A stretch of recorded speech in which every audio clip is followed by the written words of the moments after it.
ওয়াজ করনি কেমন পাগল রে, ওয়াজ করনির পাগল ছিল আপনাদের মতো পাগল। ওয়াজ করনি পাগল ছিল, নবীরে কোনোদিন এই চোখে দেখে নাই। আপনারাও পাগল হয়েছেন, বলুন এই চোখে নবীকে দেখছেননি? না দেখে নবীর ভালোবাসায়, না দেখে নবীর গোলামিতে বসে আছেন। আপনাদের ভাগ্য কত ভালো। ওয়াজ করনি মায়ের কাছে অনুমতি চাইলেন, মা গো আমার কলিজা মানে না, আমার মন মানে না, একটু সুযোগ দেন, আমি আমার নবীকে দুই নয়নে দেখে আসি। মা বুড়া মানুষ, বললেন বাবা ওয়াজ করনি যাও, কিন্তু মায়ের কথা শোনো, দেরি করো না বাবা, তাড়াতাড়ি আইসো। বলুন মায়ের কথা শোনা কোরআন হাদিসে আছে কিনা? মার বাবার মন সন্তুষ্ট রাখা কোরআন হাদিসের নির্দেশ আছে কিনা? ওইদিকে আজকের ওয়াজ নয়, আসুন সামনে বাড়ি। আজকে আপনারা নবীর বাড়ির মেহমান হয়েছেন, নবীর পাগল হয়েছেন। নবীর মেহমান, নবীর পাগলের দাম কত সেই দিকে যাচ্ছি। বলতেছিলাম নবীর পাগল ওয়াজ করনি মায়ের কাছ থেকে বিদায় নিলেন। মাগো আমার মন চায় নবীকে এক নজর দেখার জন্য। আপনাদের কি মন চায়? হায় হায়, দেখেন না তো, যে নবীকে দেখলে জঙ্গলার বাঘ ভাল্লুক পর্যন্ত তাকিয়ে থাকতেন।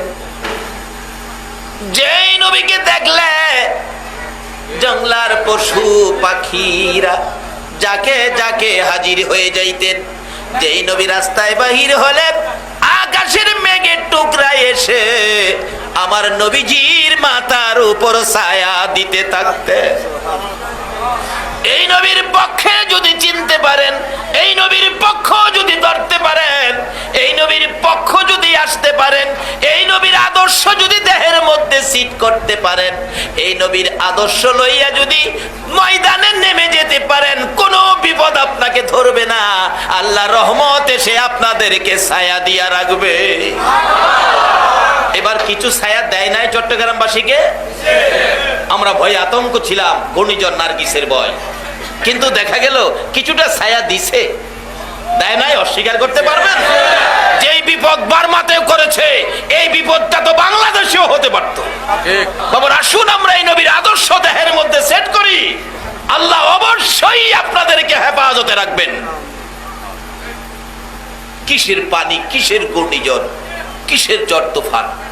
বাস্তবে আসুন, নূহ নবী, নূহ আলাইহিস সালামের জীবনী খুললে পাবেন।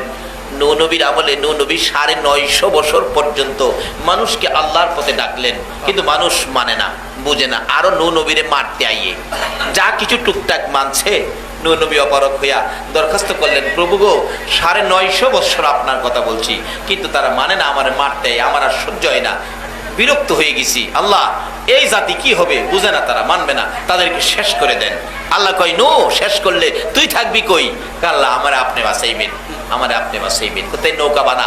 লম্বা ঘটনা। নৌকা বানাইলেন, 1,24,000 তক্তা দিয়া নৌকা বানাইছে। আল্লাহ বলছে নূহ যেদিন ঘূর্ণিঝড় সিডর নার্গিস তুফান আসবে, পানি আসবে, এদিন কিন্তু যারা যারা কালিমা পড়ছে তাদেরকে নৌকার মধ্যে উঠাইস, আর সমস্ত পশু পাখির থেকে এক জোড়া করে নৌকার মধ্যে উঠাইস।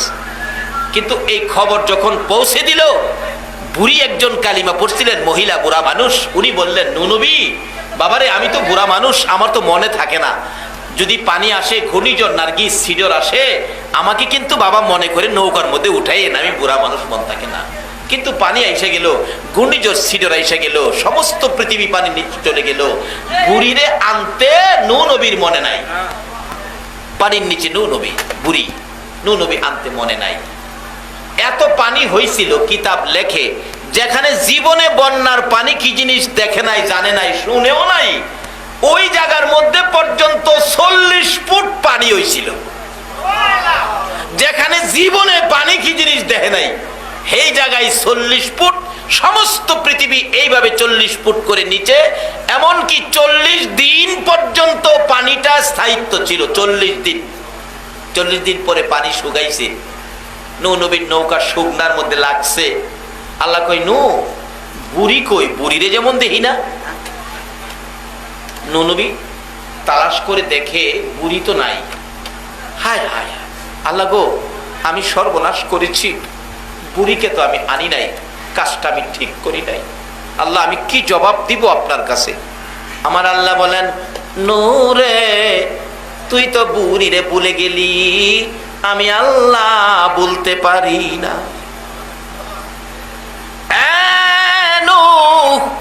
একটু তালাশ করে দেখ আমার বুড়ির খবর কি। নূহ নবী কয় 40 দিন পানির তলে তালাশ করে হাত দিয়ে তো পাইতাম না, খই নিয়ে গেছে বানিয়ে পাবো। আমার আল্লাহ কয়, নূরে দেখো দেখো, একটু তালাশ করে দেখো।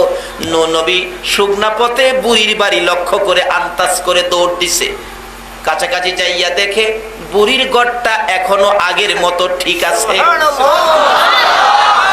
নূহ নবী আর সহ্য হইয়া গড় যখন আছে, দেখি বুড়ির খবর কি, আর একটু দৌড়ের গতি বাড়াইছে। দৌড়ের গতি বাড়তি দেখে বুড়ি গড় থেকে বেরিয়ে আইসা হাত বাড়াইয়া ডাকে, এ আল্লাহর নবী নূহ, বন্যার পানি, ঘূর্ণিঝড় সিডরের পানি কি আসতেছে? এতে কি বোঝা গেল? বুড়ি এখনো পানির খবর। এই ঘটনা কোন আলেম অস্বীকার করার ক্ষমতা নাই। নূহ নবী, পানি কি আসতেছে? আমি কি কাপড় নিয়ে নৌকায় উঠতে হবে? নূহ নবী মাথায় হাত দিয়ে বসে গেল, প্রভু গো, বুড়ি কি কয়? বুড়ি কয় পানি নাকি আসতেছে।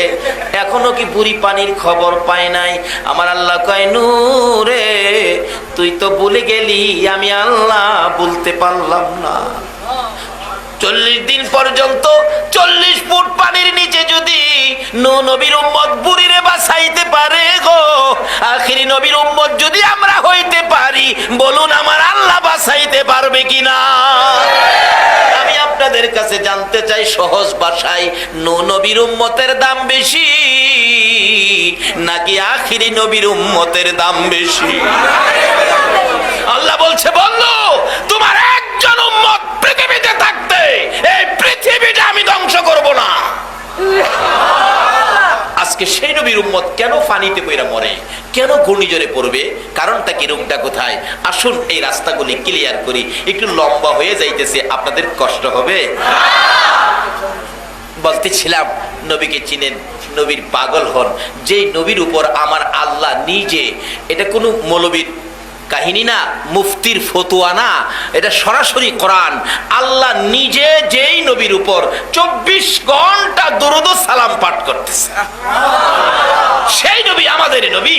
আজকে সেই নবীর বাড়ির মেহমান আপনারা। যেই নবীর পক্ষে গেলে গোরার জবান খুলে যায়, যেই নবীর পক্ষে গেলে মা খাদিজাতুল কুবরা রাদিয়াল্লাহু তাআলা আনহা আল্লাহর জান্নাত পায়, ভালোবাসার সালাম পায়।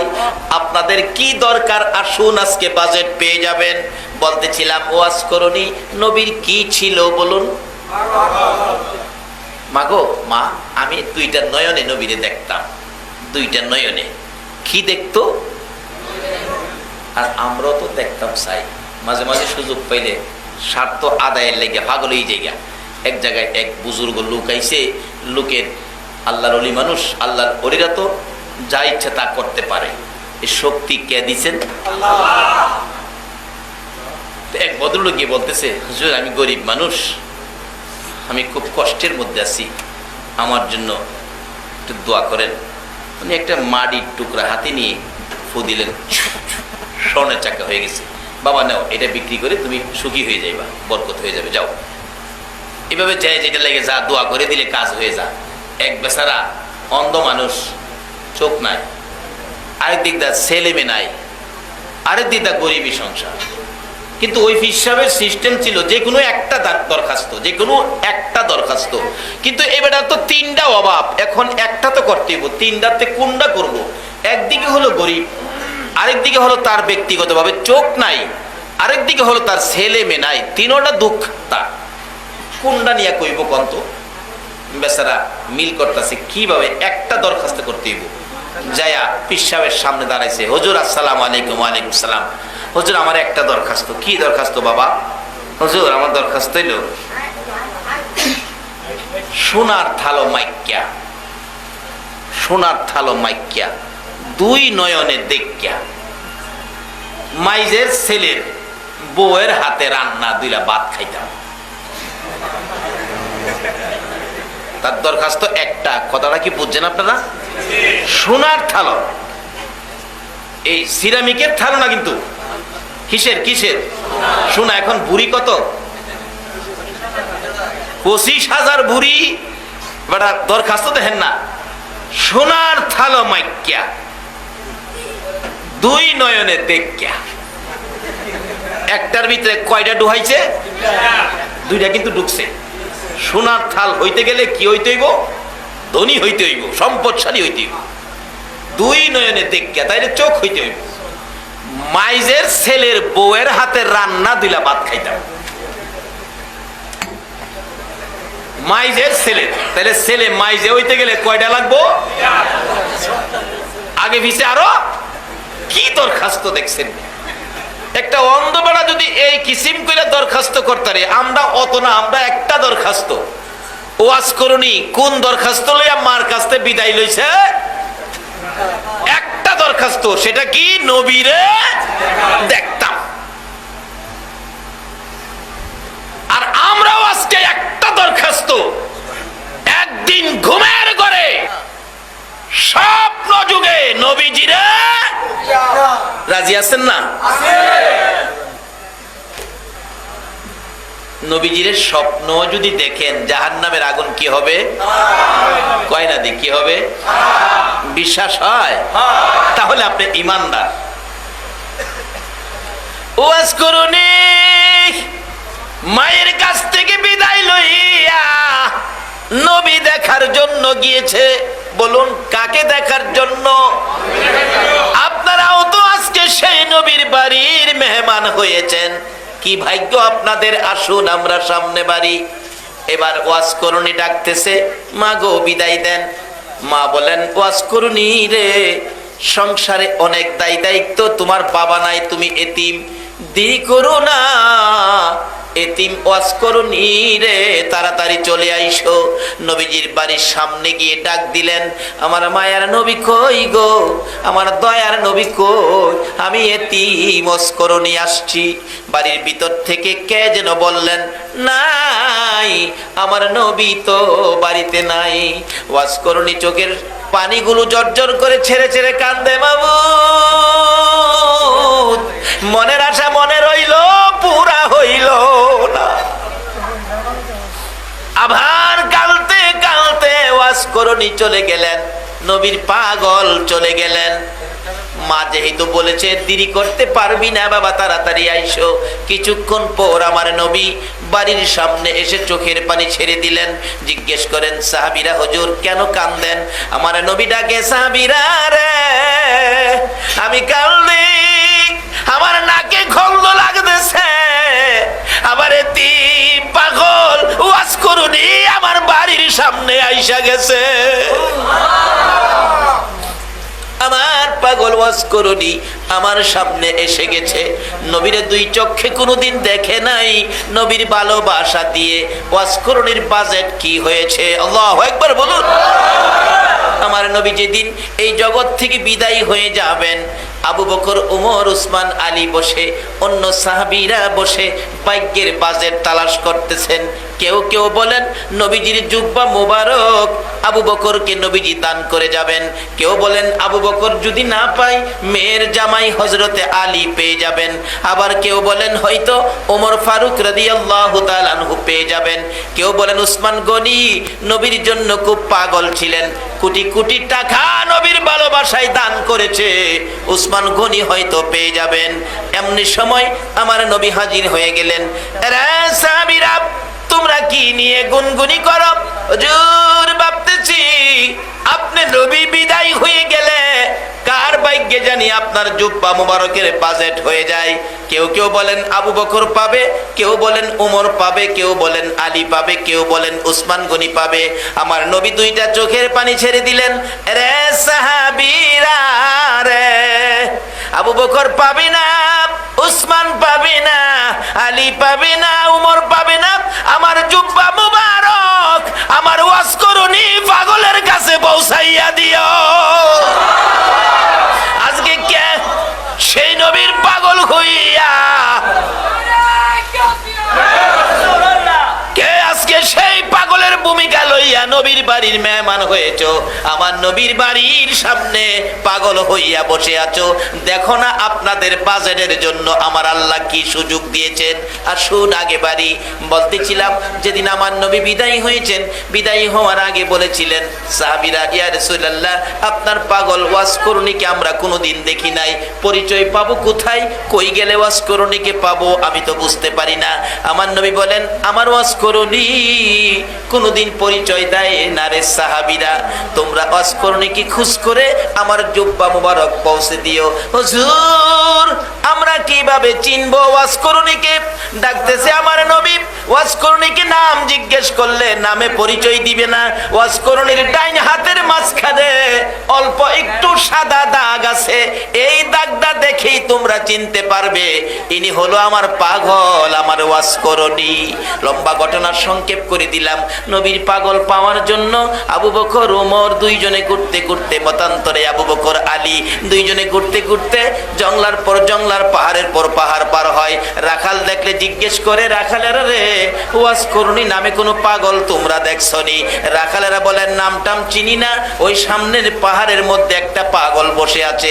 যাইয়া দেখে পাগল বসা, জিজ্ঞেস করলেন, আবু বকর আপনার নাম কি? আমার নাম আল্লাহর বান্দা। আমার নাম আল্লাহর বান্দা। আরে বাবা, তোমার নাম কি? আরে আমার নাম নবীর উম্মত, আখিরি নবীর উম্মত। ওমর একটা চিৎকার মারলেন, আরে আবু বকর, আমার নবী বলেছে এই পাগল নাম বলবে না। সঙ্গে সঙ্গে হযরতে ওমর ডান হাতের মধ্যে ধরে ফেললেন। ওয়াজ করুনি চোখের পানি ছেড়ে দিয়ে বলেন, ওমর আমার হাতে ধরেছ, বুঝেছি কেন আমার হাতে ধরেছ। আমার এই গোপন খবর আমার রাসূল ছাড়া কেউ জানে না। এই রাসূল যদি এই গোপন খবর দিয়ে তোমাদেরকে পাঠিয়ে থাকে, ওমর রে সত্য করে কও আমার রাসূল দুনিয়ায় আছে কিনা। বুঝে ফেলেছি আমার রাসূল বুঝি দুনিয়া থেকে বিদায় হয়ে গেছে। লম্বা ঘটনা বলতেছিলাম, ওই পাগল পাগলামি করে কি করেছে? নবীর জুব্বা লইয়া নবীর গোপন খবর একমাত্র নবী জানে আর পাগল জানে। এই একটা ভালোবাসা আপনারা নবীর সাথে করতে রাজি আছেন কিনা? যারা নবীর বাড়ির মেহমান হয়েছেন, এই একটা পাগলামির সুযোগ আমার আল্লাহ আপনাদের জন্য বাজেট করেছে। বলতেছিলাম, ওই পাগল মদিনার রওজা পাকের পাশে দুইটা রুটি আমার নবী দিয়ে গেছে। এখনো নবী রওজা পাক থেকে আমাদেরকে উম্মতদেরকে কিছু দেওয়ার ক্ষমতা আছে কিনা? সেটাই তো বাস্তব। নবী দুইটা রুটি ওই পাগলকে স্বপ্নে দিলেন। আচ্ছা, আমরা অনেক সময় স্বপ্নে কিছু খাই না? স্বপ্নে খান না চট্টগ্রামবাসী? আচ্ছা, আমরার খাওয়া নবীর দেওয়া খাওয়া একরকম হইব? আমরা তো অনেক সময়, আমি বোঝানোর জন্য বলে থাকি, এক ভদ্রলোক স্বপ্নে দেখে চিকন চাউলের পোলাও, দেশি মুরগির রান স্বপ্নে। হায় হায় কি খাওয়াও! একবার যে রানে ধরে টান দিছে গোশত ছুড়াইতে, হাত ছুটটা ফুলার মার না হয়ে গিয়া লাগছে, নাক তো একবারে ফাড়িয়ে লিছে। ফুলার মা তো চিল্লাইতেছে অন্ধকারে, মাইরা লাইছে রে! চিল্লানিতে কিন্তু ফুলার বাপ ঘুমের থেকে উঠছে। কি হয়েছে কি হয়েছে কি হয়েছে? মানে আমার নাক ফাড়াই লাইছ? কই দেখ, নাক ফাড়াইলে ফাড়াইছি, যা একটা খাউন খাইছি। ফুলার মা কই, আমারে কাছে তুইয়া এত খাউন খাইলা? তাড়াতাড়ি বেচারি কুপি বাতি জ্বালাইছে, মেজ বাড়ি দিয়া কুপি বাতি জ্বালাইয়া দেহে খাউন তো না, খাতা সিরা মোহ দিয়া দিয়ে রাখছে। আমাদের স্বপ্নের খাওয়া হলো খাতা সিরা খাওয়া। বলুন, নবীর স্বপ্ন কি স্বপ্ন হবে না বাস্তব হবে? ওই পাগল বলেন, দুই রুটি আমার নবী আমার হাতে দিয়ে গেলেন। স্বপ্নেই খাইতে শুরু করলাম, খাইতে খাইতে এক রুটি খাইলাম, আরেকটাকে অর্ধেক করে অর্ধেক রুটি খাইয়া বাকি অর্ধেক রুটি আমার হাতের মধ্যে ছিল। চট করে আমার ঘুম ভেঙে গেছে। ঘুম ভাঙার পরে দেখি আল্লাহর কসম আমার নবীর দেওয়া স্বপ্ন যুগে 2 রুটির অর্ধেক রুটি এখনো আমার হাতের মধ্যে আছে। বলুন আমার নবী এখনো উম্মতের কিছু দিতে পারবে কিনা? তাই বলতেছিলাম মা খাদিজাতুল কুবরা রাদিয়াল্লাহু তাআলা আনহা বলেন, আমি নবীর জন্য নবীর ভালোবাসায় কোরআনের পক্ষে 2টা রুটি 1 মস্ক পানি লইয়া যাওয়ার পর আমার নবী চোখ খুলে মুস্কি মুস্কি হাসে। প্রশ্ন করেছিলাম, ইয়া রাসূলুল্লাহ আমি কান্দি আপনার জন্য, আপনি কেন হাসেন? আমার নবী বলেন, খাদিজা রে আমি হাসি তোমার জন্য। আমি নবীর ভালোবাসায় কোরআনের পক্ষে 2 রুটি 1 মস্ক পানি নিয়ে আসার কারণে রে খাদিজা আমার আল্লাহ তোমার জান্নাত দিছে, তোমাকে সালাম দিছে, সেই জন্য আমি নবী হাসি। তুমিও খুশি হও? খাদিজা বলেন, ইয়া রাসূলুল্লাহ আপনাকে ভালোবাসলে কোরআনের পক্ষে গেলে, আপনাকে ভালোবাসলে কোরআনের পক্ষে গেলে আল্লাহ যদি আমাকে সালাম দেয়, জান্নাত দেয়, আপনাকে যে ভালোবাসলাম আপনি নবী আমাকে কি দিলেন? আপনি নবী আমাকে কি দিলেন? বলুন নবীজি কিছু দিতে পারবে কিনা? রাসূল বলেন, খাদিজা তুমি কি চাও? অনেকে দেখবেন বুঝাইবো নবীর কিছু দেওয়ার ক্ষমতা নাই, বুঝাইবো।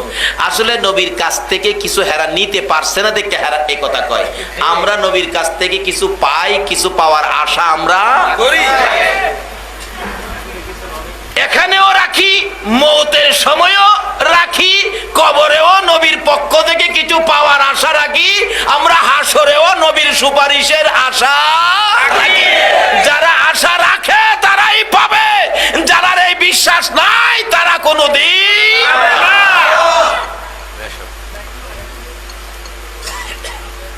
কিভাবে পাবেন? আসতেছে তো সামনে, একটু লম্বা হইতেছে আজকে, কষ্ট হবে আপনাদের।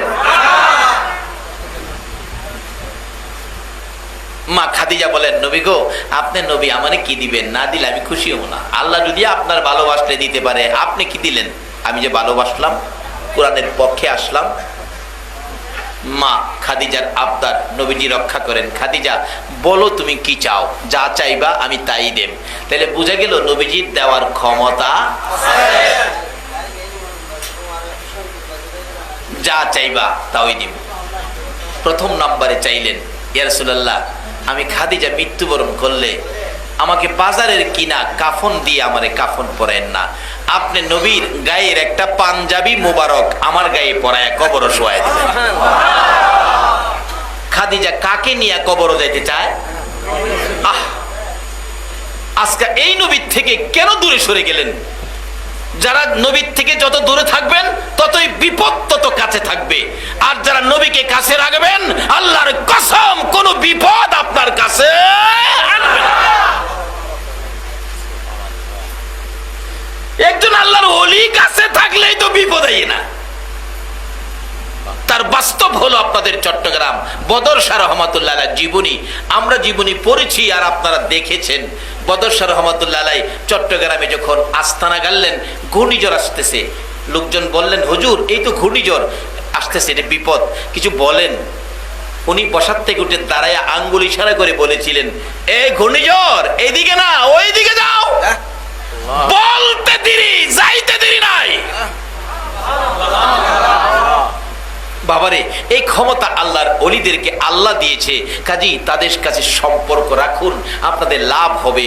বিপদ থেকে একজন ওলি, একজন ভক্তকে, একজন মহব্বতী, একজন মুরিদকে একজন ওলি বাঁচাইতে পারে, কারণ তারা আল্লাহর সাথে কথা বলার কৌশল জানে। বলুন আল্লাহর সাথে কথা বলার কি জানে? কৌশল জানে। আমরা যেটা জানি না এটা ওলিরা জানে। বাস্তবে আসুন, আজকে মেয়র সাহেবের কাছ থেকে কিছু আদায় করবেন, দেখবেন সাধারণ মানুষ দিয়া মেয়র সাহেবের সাথে কথা কওয়ায় না, এমন একজন ব্যক্তি সেট করে কথা কওয়ানোর জন্য, যিনি মেয়র সাহেবের কাছে ভালো করে বুঝাইয়া শোনায় কথা বলতে পারে। আপনি সাধারণ লোক দিলেন না, এটা জ্ঞানী লোক দিলেন, ভালো করে কথা বলতে পারে, উপস্থাপন করতে পারে সুন্দর করে এলাকার সুখ দুঃখ, ওই লোকটাকে দিলেন। এটা যদি দোষ না হয় তাহলে একজন একজন ওলিকে দিয়ে আল্লাহর কাছ থেকে আদায় করবেন, এটা কেন শিরিক হবে? আসলে বুঝার বেশ কম, তারা বুঝে না। একজন ওলি শুধু দুনিয়ায় না, হাসরেও আপনার পক্ষে কাজ করতে পারে। মিজানের পাল্লা বসাবে ফেরেশতারা, আপনাদেরকে যখন মাপ দেওয়ার জন্য নেকির পাল্লায় আর গুনার পাল্লা সাজাইয়া মাপ দিতে যাবে, নেকির পাল্লা যখন হালকা হয়ে যাবে, গুনার পাল্লা যখন ভারী, ফেরেশতারা ডেকে ডেকে বলবেন, আফসোস রে ও নাফরমান বান্দা, কি করলি? তোর জীবন ধ্বংস। গুনার পাল্লা বেশি ভারী হলো, নেকির পাল্লা হালকা হলো, তোমার উপায় থাকবে না। আপনি তখন ওই পাল্লার কাটার দিকে তাকাইয়া ডাকবেন, মাবুদ কই গো আমার দরদি নবী কই? যারা নবীর পক্ষে ছিল তারা বিপদে কারে ডাকবে? এমনি আমার নবী। ছোট্ট মুরগির বাচ্চা যদি আপনি ধরে রাখেন, মুরগির বাচ্চা যদি চাউ চাউ করে ডাক দেয়, বলুন মা দৌড়ায় আসে কিনা? মুরগির বাচ্চা যেমন চাউ করে ডাক দিলে মা জীবন থাকে আর মরে, এইদিকে চায় না, উইরা উইরা আসে। আমার নবী, দয়ার নবী রে, পাগলের মতো একটা চিৎকার মারবে, পাখির মতো উইরা মিজানের পাল্লার কাছে আসবে। আল্লাহু আকবার বলো। কে রে আমারে ডাকলি? ইয়া রাসূলুল্লাহ, বিপদ হয়ে গেল, নেকির পাল্লা হালকা, গুনার পাল্লা ভারী। আমার নবী ডাকবেন, রাখো রাখো মাপটা আমি নবী নিজে দেখব। দেখবে ঠিকই হালকা ভারী। এমনি সময় কিতাব লেখে আমার নবী ডাইন হাতের এই শাহাদাত আঙ্গুল মুবারক নেকির পাল্লায় লাগাবে, নেকির পাল্লায় এমন ভারী হবে রে, সমস্ত পৃথিবী আরশ কুরসি লৌহ কলম যদি ওই গুনার পাল্লায় তুলে দেওয়া হইতো, নবীর আঙ্গুল মুবারকের বরকতের সাথে ওজনে কুলাইবে না। আমার আল্লাহ জিজ্ঞেস করবেন, ও ফেরেশতারা মাপের খবর কি? ফেরেশতারা বলবেন, প্রভু গো মাপের খবর, গুনার পাল্লা হালকা ছিল, নেকির পাল্লা ভারী ছিল। আপনার বন্ধু আঙ্গুল মুবারক লাগাইয়া নেকির পাল্লা ভারী করে দিল। আল্লাহ বলবেন, তাহলে এই বান্দাকে জান্নাতে দাও। আরেকজনকে উঠাবেন, নেকির পাল্লা হালকা, গুনার পাল্লা ভারী। আমার নবী পাঞ্জাবি মুবারকের পকেট থেকে এক টুকরা কাগজ ছেড়ে দিবেন, নেকির পাল্লা এত ভারী হবে, এই ওজনের কোন বস্তু পৃথিবীতে নাই। যদি ৭ আসমান ৭ জমিন থাকতো, সবটা দিলেও এই কাগজের সাথে ওজনে কোলাই না। আল্লাহ জিজ্ঞেস করবেন, ফেরেশতারা মাপের খবর কি? ফেরেশতারা বলবেন, জিগাইয়া লাভ কি? নেকির পাল্লা হালকা, গুনার পাল্লা ভারী। তোমার বন্ধু আঙ্গুল মুবারক লাগাইলে, পকেট থেকে এক টুকরা কাগজ দিলে পাল্লা ভারী হয়ে যায়। মাপ দিয়া আল্লাহ কি হয় হালকা, তোমার বন্ধু করে ভারী। আমার আল্লাহ ভাষণ দিবেন, রে ফেরেশতারা মাপতে থাকো আর আমার বন্ধুর খেলা চলতে থাকো। আমার নবী কুল কায়নাতের নবী, নবীগণের নবী রে। আমার নবীকে সবাই নবীর খেলা দেখতে পারে নাই। কোন নবীর ভালোবাসাই আমি আল্লাহ এত কিছু করেছি। আজকে হাসরের ময়দানে আদম থেকে ঈসা, কুল মাখলুকাত, কুল নবীগণের উম্মতেরা উপস্থিত আছে। আজকে আমি আল্লাহ মিজানের পাল্লা বসাইলাম আমার ওই বন্ধুর খেলা দেখানোর জন্য।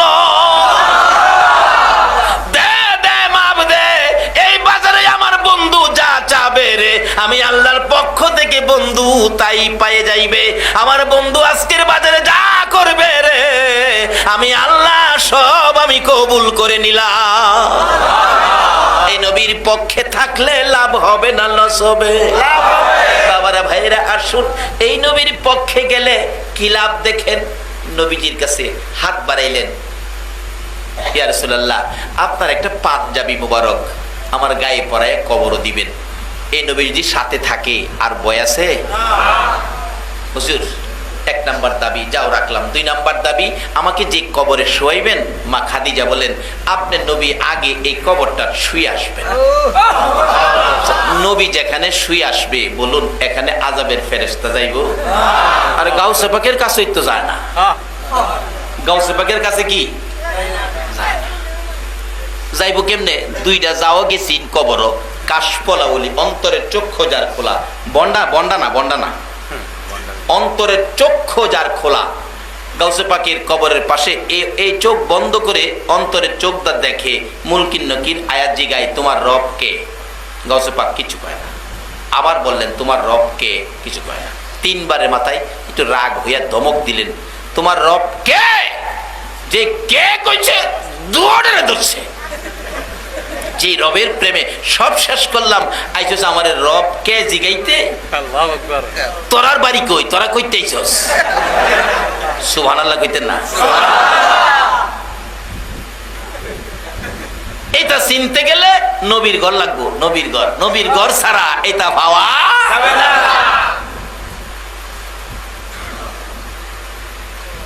বাবারে, আজকে ভাগ্য ভালো আপনারা যে নবীর ঘরে বসে গেছেন। আজকে নবী মদিনার থেকে আল্লাহর কসম নবী ডাকতেছে, প্রভু গো আমার রওজার পর্দাটা সরাইয়া দাও, আমি মন ভরে আমার ঘরের মেহমানগুলি আমি দেখি। নবী যেই কবরে শুয়াইছে, এই কবরে খাদিজার দৌড়াইয়া নবী মায়ের কাছে গেছে। মা, চোখের পানি গুলো নবীজির জড়তেছে, শিশু নবীর চোখের পানিতে জামা ভিজতেছে। মা আমেনা দৌড়াই এসে টাইনা বুকে জড়াইয়া ডাকতেছে, বাবা মোহাম্মদ, বলো তোমাকে কে ব্যথা দিয়েছে? কে তোমারে কষ্ট দিয়েছে? কার দেওয়া ব্যথায় তুমি কান্দো?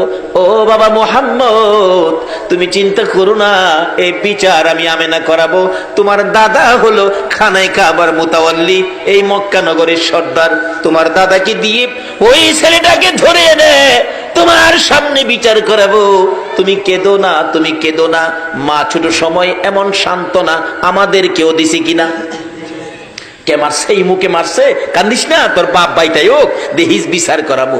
আমার নবীর মায়া মেনা বলেন, বাবা মোহাম্মদ, তুমি কেঁদো না, তোমার দাদা বাড়িতে আসলে কে তোমারে কান্দাইছে আমি বিচার করাবো। এমনি সময় আমার নবী মায়ের গলায় ধরে চোখের পানি ছেড়ে ছেড়ে কান্দে, মা গো, এই জগতের কেউ আমার কান্দায় নাই, কেন তুমি কান্দতেছো মা গো? আমার বয়সের ছেলেরা বাবার কোলে উঠলো, বাবা আদর করে দুই গালে চুমাইলো, পকেট থেকে খেজুর খুরমা দিল। আমি সকলের দিকে তাকাইলাম, কিন্তু সবাই বাবার কোলে গেল গো। আমার বাবা কই? আমার একবার কোলে নিল না। আমার আল্লাহ বলেন, বন্ধু কেঁদো না গো, এতিম বানাইয়া পাঠাইছি, তারপরেও তোমারে দেখবো এতিম বলে উনি। দুনিয়ার মানুষ তোমারে ভালোবাসে, এতিম করে পাঠাইলাম, তারপরেও এতিম বলে যদি তোমাকে দুনিয়ার কেউ ভালোবাসে গো, আমি আল্লাহ কথা দিলাম, এই ভালোবাসার বিনিময় আমি আল্লাহ তাদের জীবনের গুনাহগুলো মাফ করে দিব। এই দেশ ছাড়তে হবে বাবারা ভাইয়েরা। আসুন, কিছুদিনের জন্য দুনিয়ায় আছি, কবে জানি কার মৌতের চিঠি আসে। এখন তো হঠাৎ আসে, হঠাৎ একটা শব্দ এখন সারা দেশে আছে, সেই শব্দটা জানি হঠাৎ মরলে কি কয়? কি কয়? স্ট্রোক করছে। স্ট্রোক। মুরব্বী বাবার আছেন, আপনাদের আমলে স্ট্রোক ছিল? এখন স্ট্রোকের কারণ কি? বাটফারি বেশি, সিটারি বেশি। এই বাটফারি আর সিটারিয়ে বাতাস দূষিত হয়ে গেছে। এই জমিন আপনাদের আমাদের ভার বহন করতে পারছে না, বিদায় এখন চট করে স্ট্রোকে ধরে। বাতাস নষ্ট, দূষিত হয়ে গেছে, জমিন আমাদের এই পাপ বহন করতে পারছে না, বিদায় স্ট্রোক। দেখবেন বেশিরভাগ স্ট্রোক আমরা দেশে বেশি। উন্নতশীল দেশগুলোতে যায় দেখেন, তাদের মধ্যে স্ট্রোক নাই, খুব কম। তার কারণ কি? তারা বিজাতি, তাদের কোনো ধর্ম নাই, কিন্তু তাদের একটা ধর্ম যেটা মুসলমানদের ছিল। তাদের জীবনে কেউ মিথ্যা কথা। ইংরেজ দেশে যায় দেখেন, তারা মিথ্যা কি জিনিস তারা জানে না, মিথ্যা বলতে পারে না। রাস্তায় কোটি টাকা পড়ে থাকলেও কেউ টাকার মধ্যে হাত দেয় না। আর আমরা দেশে 10টা টাকা পড়ে থাকলে রাস্তায় 10 টাকা ফালাইয়া একটু পরে আয়া ভাইবেন, তা কার টাকা ধরলেন, কার টাকা নিলেন? রাসূল হাদিস শরীফে বলেছে, এক নলা খাবার যদি কারো পেটে হারামের থাকে 40 দিন পর্যন্ত একটা সেজদাও কবুল হবে না।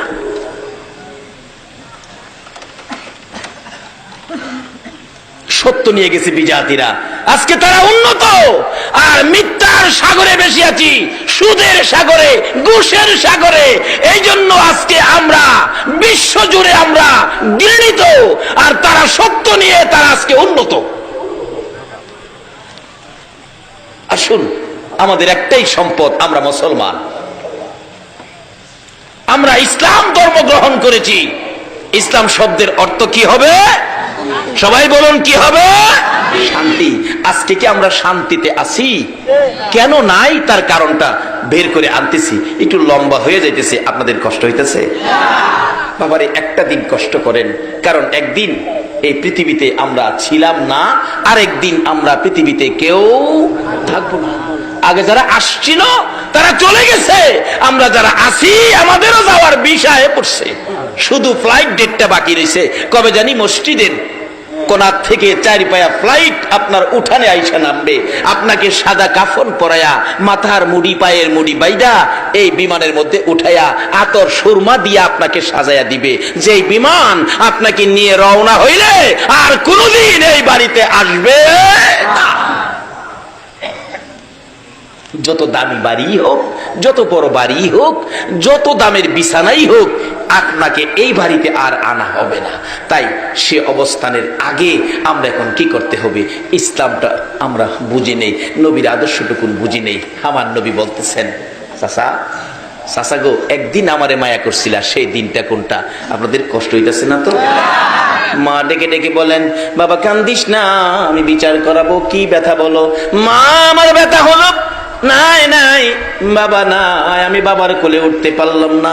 আমেনা ছেড়ে দিলেন বাবাকে, মোহাম্মদকে ছেড়ে দিয়ে বললেন, ও বাবা মোহাম্মদ, এই ব্যথায় কাঁদলে আমারও তো কান্না সেরে, আমিও তো অল্প বয়সে স্বামী হারা হয়েছি, নাই তোর বাবা তো জগতে নাই। কানতে কানতে দাদার কাছে গেছে, দাদা গো, আমার বাবা কই, আমারে খবর দেখাইয়া দেন, খোঁজ দেখাইয়া দেন। দাদাও কান্দে, নাতি আমারও আদরের ছেলে ছিল তোর বাবা আব্দুল্লাহ, আমার বড় আদরের ছিল, ছোট ছেলের প্রতি আদর বেশি হয়ে যায়, আমিও তো কান্দি, তোর বাবা তো এই জগতে নাই, এ খোঁজ আমি তোকে দিতে পারবো না। আমার নবী সেই বলছে, মা যখন বাবার খোঁজ দিল না, দাদাও বাবার খোঁজ দিল না। আবার নবী বিকাল বেলা কানতে কানতে মক্কা নগরের সবচেয়ে উঁচু পাহাড়ের উপরে উঠেছে। পাহাড়ের উপরে দাঁড়াইয়া দাঁড়াইয়া শিশু নবী কান্দে, সামনের দিকে তাকায়া তাকায়া ডাকে, বাবা, বাবা গো, বাবা কোথায় লুকাইছো? আমি তোমার সন্তান ডাকতেছি, আসো না, একবার আমারে কোলে উঠাইয়া নাও না। নিচে দিয়া যাচ্ছিল আবু জাহেল, কোত্থেকে জেনে আসছে। পাহাড়ের উপরে একটা বাচ্চা ছেলে কাঁদতেছে। আবু জাহেল কয়, আমার একটু মায়া হয়েছিল ওদিন। ডাকতেছে, কে তুমি? পাহাড়ের উপরে ডাকো, একটু পরে বাঘ ভাল্লুক বাহির হইলে খেয়ে ফেলবে। আবু জাহেলের ধারণা আমরা নবীরে বাঘ ভাল্লুকে খেয়ে ফেলবে। আপনাদের ধারণা কি? আরে বাঘ ভাল্লুকে নবীরে খাইব দূরের কথা, নবীর উম্মতেরই তো খাইবার ক্ষমতা নাই। কখন খাইতে পারে না? যখন আমানু দুখুলু ফিস সিলমি কাফার মধ্যে ঢুকেছে। কিভাবে? সামনে আসতেছে। আমাদের গ্রামে একজন কারি সাহেব ছিলেন, ওনাকে মশা পর্যন্ত ধরতেন না। উনি বলতেন, বাবারে যত মশাই হোক আমারে মশার ভিতরে শোয়াইয়া দে, মশা আমাকে ধরবে না। যার চরিত্রে কোনো অন্যায় নাই, যার চরিত্রে সামাজিক কারো সাথে মিথ্যা কথা নাই, যার চরিত্রে এক ওয়াক্ত নামাজ মিস নাই, যার চরিত্রে সুদ নাই, ঘুষ নাই, শুধু ছিল আল্লাহ আর শুধু ছিল রাসূল, ওই ব্যক্তিটা আমাদের গ্রামের বড় মসজিদে জুমা পড়াতেন এবং ঈদগার ইমামতি করতেন।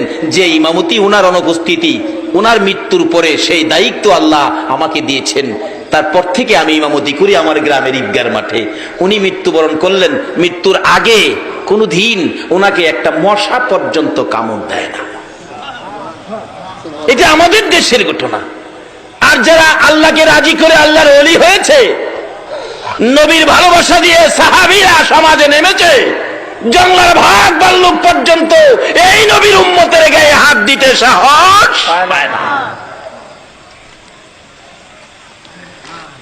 আজকে এই শান্তির অবস্থান ছেড়ে দিয়ে সাধারণ জিনিসের জন্য আমরা অশান্তির আগুনে ঝাঁপ দিতেছি।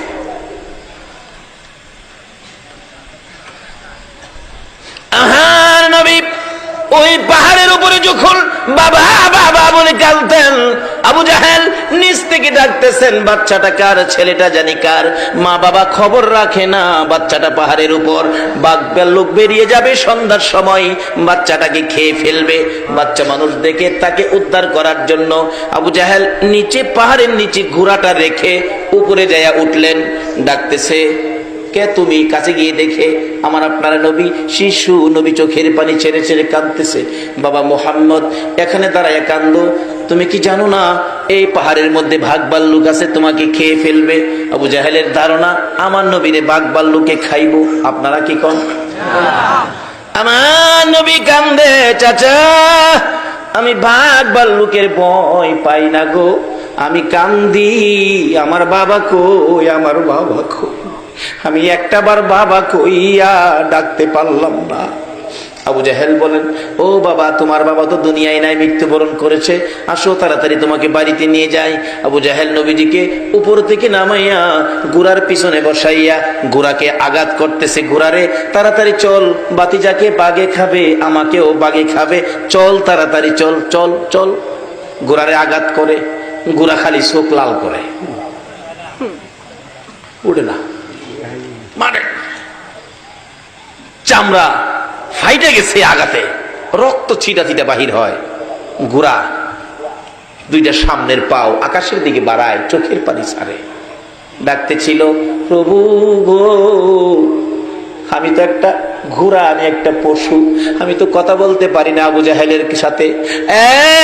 প্রভু আমার একটু জবান খুলে দাও তোমার বন্ধুর পরিচয়টুকু দেওয়ার জন্য। আমার আল্লাহ বলেন, ঘোড়া রে, যার উসিলায় কুল কায়নাত বানাইলাম, এই নবীর পক্ষে কথা বলতে চাইছস, যা আমি আল্লাহ তোর জবান খুলে দিলাম।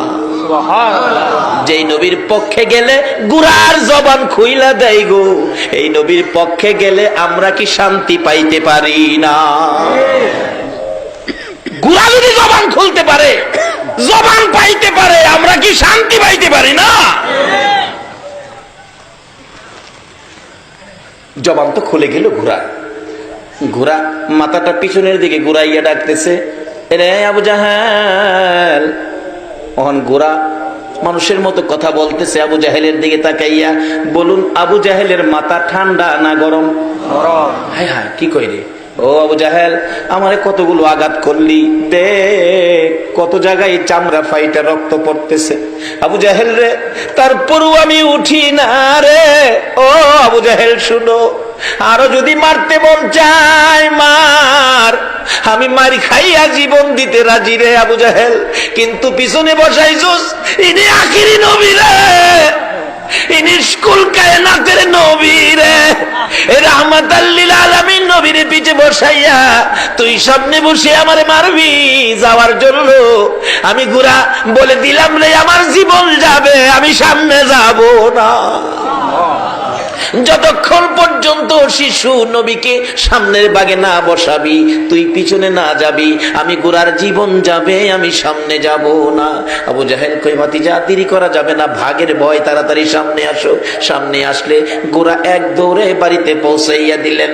আবার আব্দুল্লাহর কলিজার টুকরা, নয়নের মণি, আমার আপনার নবী শিশু মুহাম্মদকে ওই আবু জাহেল পৌঁছাইয়া দিলেন আমেনার কাছে। আবু জাহেল বলতেছেন, আমেনা গো, তোমার ছেলেকে পাহাড় থেকে আমি নিয়ে আসছি, যদি তোমার ছেলেকে আমি না নিয়ে আনতাম, জঙ্গলার বাঘ তোমারে খেয়ে ফেলতো। আমেনা মুস্কি মুস্কি হাসে। হাসো তুমি? ছেলেরে খেয়ে ফেলতো আর তুমি হাসো? আমেনা বলেন, ও আবু জাহেল, আমার এই ছেলেরে জঙ্গলার বাঘে খাবে না। বলো কি, তুমি দিয়ে আরো বড় কথা কও। রে আবু জাহেল, বড় কথা বলি কেমনে শুনো। এই সন্তান যেদিন আমি আমিনার পেটে ছিল রে, আমি বাড়ির সামনে দাঁড়িয়ে ছিলাম, একটা জঙ্গলার বাঘ দৌড়ে এসে আমার পায়ে সালাম করেছে, আমি আখিরি নবীর মা বলেছে রে। যেই নবীর মা হইলে জঙ্গলার বাঘে সালাম করে রে, এই নবীর গায়ে জঙ্গলার বাঘ হাত দেয় না। বহু আলোচনা এখানে ছিল, লম্বা হয়ে যাবে, রাখলাম এখানে। বলতেছিলাম আমার নবী ডাকে, চাচা গো আপনি তো জানেন আমি কি কষ্ট করেছি, নিজেই পাহাড় থেকে নামায় এনেছিলেন, আমি বাবার ব্যথায় কাঁদছিলাম, আর আজকে আমাকে শেষ করে দেওয়ার জন্য আপনি গর্ত করেছেন। চাচা এই কাজটা কি ভালো করেছেন? বাবা ভালো করি নাই, আমাকে উঠাও। চাচা উঠাবো, কালিমাটা পড়লে তোমাকে উঠাবো। না চাচা আমি উইটা পড়বো। আমার নবী নিচের দিকে হাত দিলেন, চাচা কালিমা উইঠা পড়বে। আসলে কি সেই পড়বে? নিচের দিকে চাচা পড়ে আছে গর্তের ভিতরে, নবী উঠানোর জন্য নিচের দিকে হাত দিলেন আর ডাকতেছেন, চাচা উপরের দিকে হাত বাড়ান। আমার আল্লাহ বলেন, জিবরাইল রে আমার বন্ধু যেখানে হাজির হয়েছে আর বাকি টাকি থাকবে না। হাতের সাথে হাত মিলে গেছে, আল্লাহু আকবার বলো। হাতের সাথে হাত মিলে গেছে, টান দিয়ে উপরে উঠাইছে। চাচা কালিমাটা পড়েন। হ্যাঁ বালু যারে জামার থেকে, বালু যারে কই বাতি যা, এত বড় জাদুগির তুমি, আমি আগে জানি না।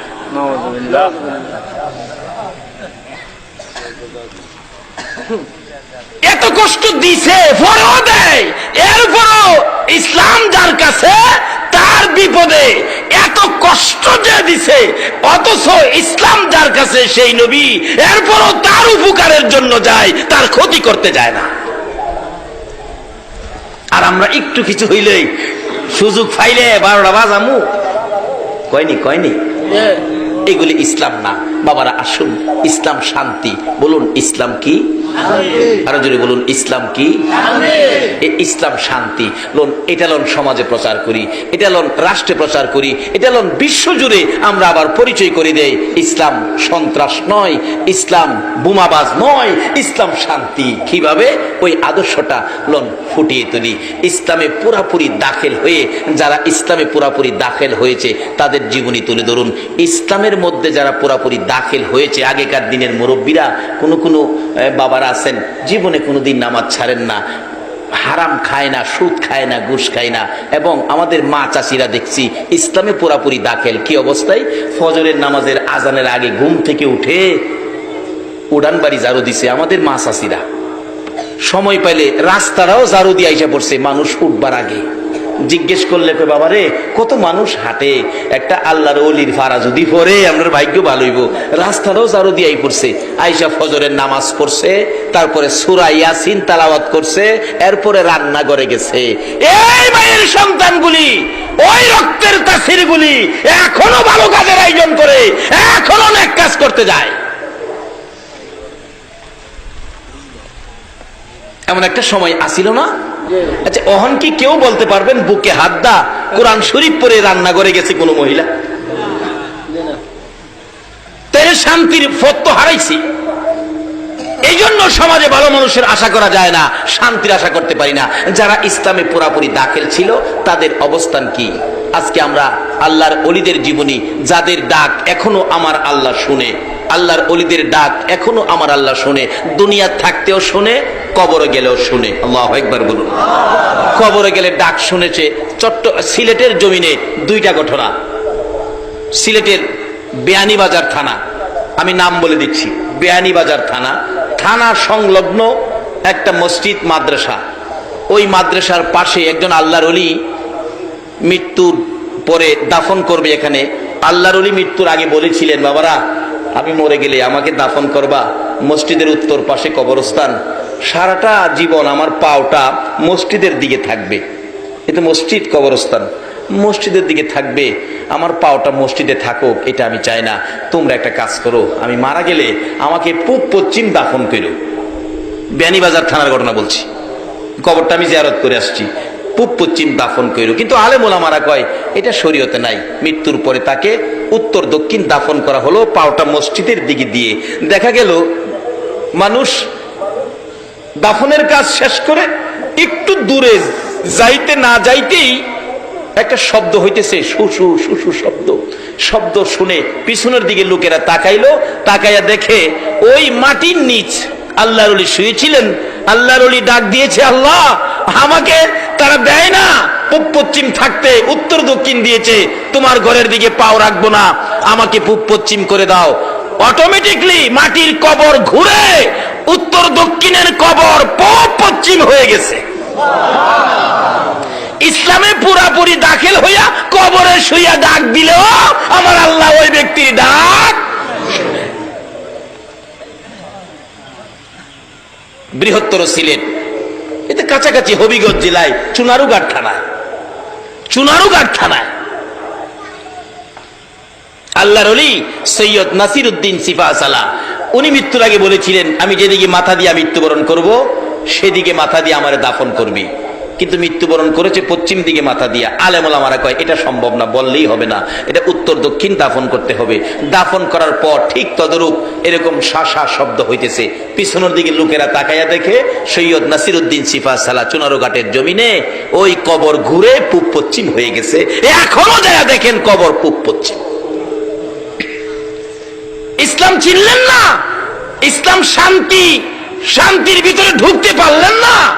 আসুন না ইসলামে ঢুকে ডাক দেন, সঙ্গে সঙ্গে আপনার ডাক আমার আল্লাহ কবুল করবে।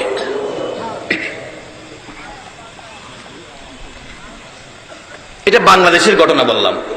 আসুন ভারতে যাই। ভারতের উত্তরপ্রদেশ নিজের চোখে দেখে আসছি, কারো কাছে শুইনা না। ভারতের উত্তরপ্রদেশ, জায়গাটার নাম শফিপুর। এক আল্লাহর ওলি বলেছিলেন, আমাকে মৃত্যুর পরে মাটির নিচে দাফন করিস না, মাটির উপরে রাখবি। হুজুর মাটির উপরে রাখলে কথা বাড়াইস না, আমি যা কই তা শুনিস। মৃত্যুর পরে লাশটা কাফন পরাইয়া জানাজা শেষ করে মাথার মুড়ি পায়ের মুড়ি বান্ধা মাটির উপরে রেখে দিলেন।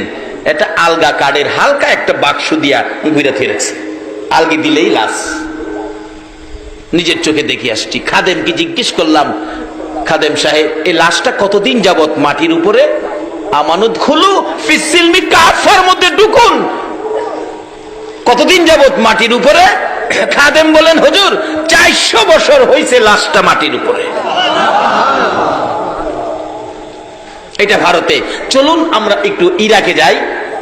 যে ইরাকে গাউসে পাকের মতো অলি ঘুমিয়েছে, যে ইরাকের জমিনে ইমাম হুসাইন মাতাবিহীন, এই হুসাইনের ভড়ি কারবালার জমিনে শুইয়াছে, আর পাশে শুইয়াছে 6 মাসের শিশু আলী আসগর।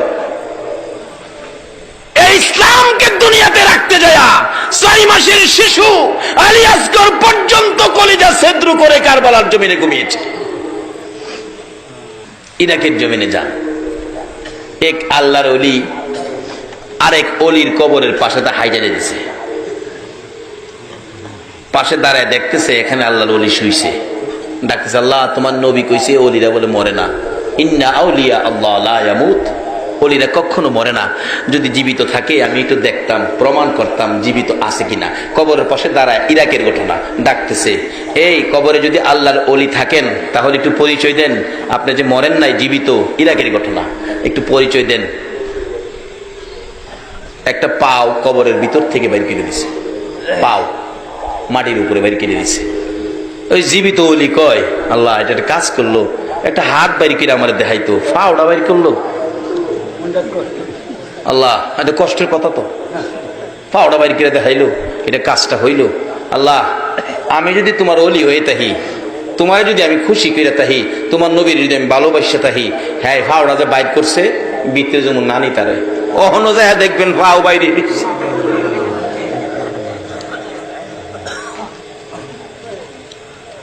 লিবিয়ার জমিনে এক মহিলা রাস্তা দিয়ে যাচ্ছে, এক যুবক তার নজর ভালো না, মহিলার দিকে আসতেছে, মহিলাটার ইজ্জতের উপর হামলা করবে।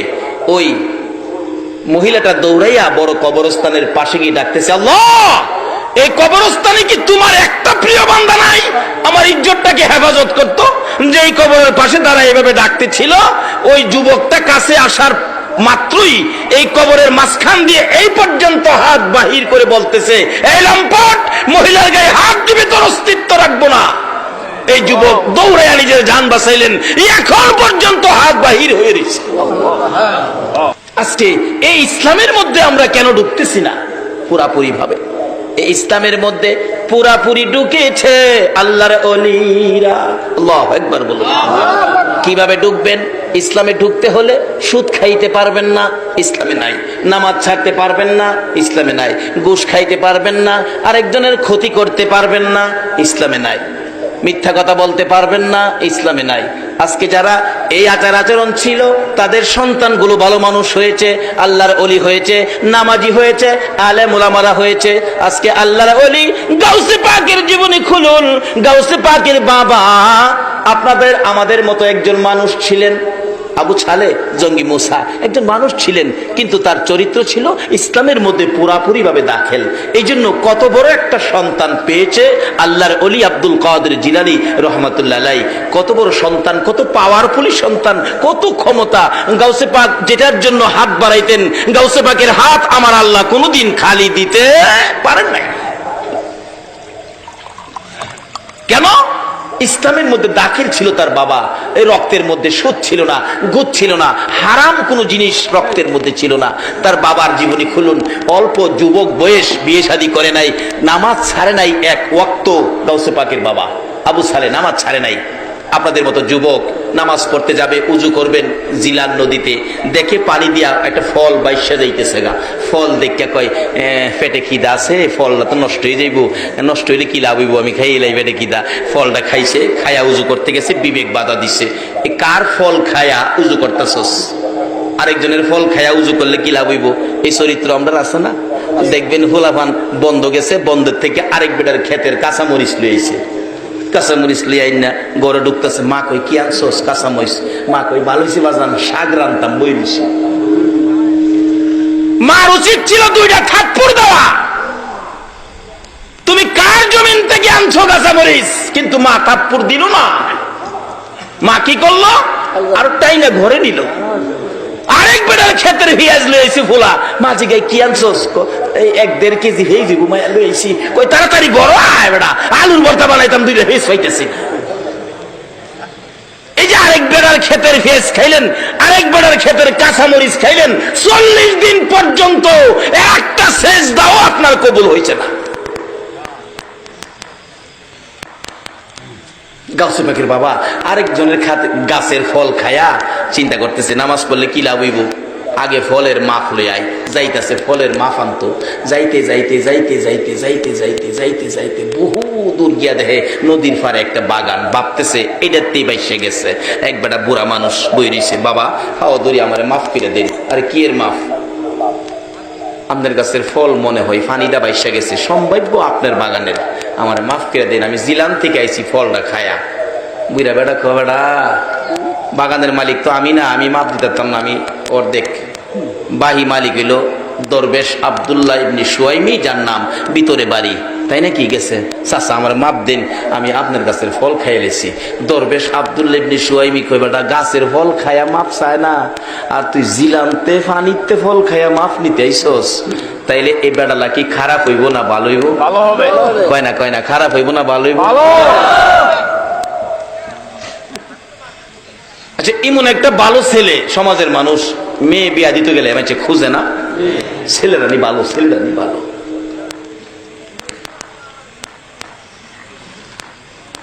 দরবেশ আব্দুল্লাহ ইবনে সুয়াইমি কয় এটাই মুসলমান, পুরাপুরি ভাবে ইসলাম এটাই ঢুকছে।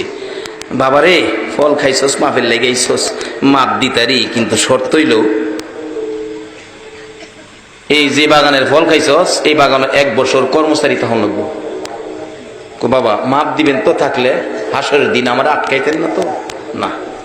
আচ্ছা থাকলাম। আচ্ছা আমরা দেশের পোলাপান এমনি আটকাইলে সকালবেলা আয়া বাংলা ঘরে হেরে ভাই লইলে, এমনকি 7 থাকলো নাই, 7 যাবে। কিন্তু যারা ইসলাম চিনছে, নবী চিনছে, আল্লাহ চিনছে, হাসরের বিপদ যারা মানছে, এই দুনিয়াতে অন্যায় করতে পারে না। ডাকতেছে আল্লাহ 1 বছর থেকে মাফ লয়ে যাবো গা, 1 বছর থাকছে চাচা বিদায় দিন জায়গা, বাবারে আরো 1 বছর। হাইরে কেড়ে খাইছিলাম 2 বছর খাড়ে একটা ফসা পানির ফল খায়া, আর আমরা নতুন গাছ লাগাইছে, কাটল 2টা কাটল ধরছে, মালিক চিন্তা করে রাখছে একটা কাটল মসজিদও দিব আর একটা কাটল বাড়ির বাচ্চা কাচ্চা লইয়া খাইবো। যেদিন চিন্তা করে হইছে সহালে গিয়া দেখে একটা কাটল নাই। এমন সোনার সান আমরা সোনার বাংলা আছে না? একটা খাইছে আর একটা কোন দিন নিব তারিখ করে থুয়েছে। এই জন্য তো বিপদ, এই জন্য তো বুশের মাই খায়। এই নবীর উম্মতের গায়ে হাত দিয়া শান্তিতে ঘুমাবে কখনো সম্ভব হবে না আমরা যখন ইসলামের মধ্যে ঢুকে যাব।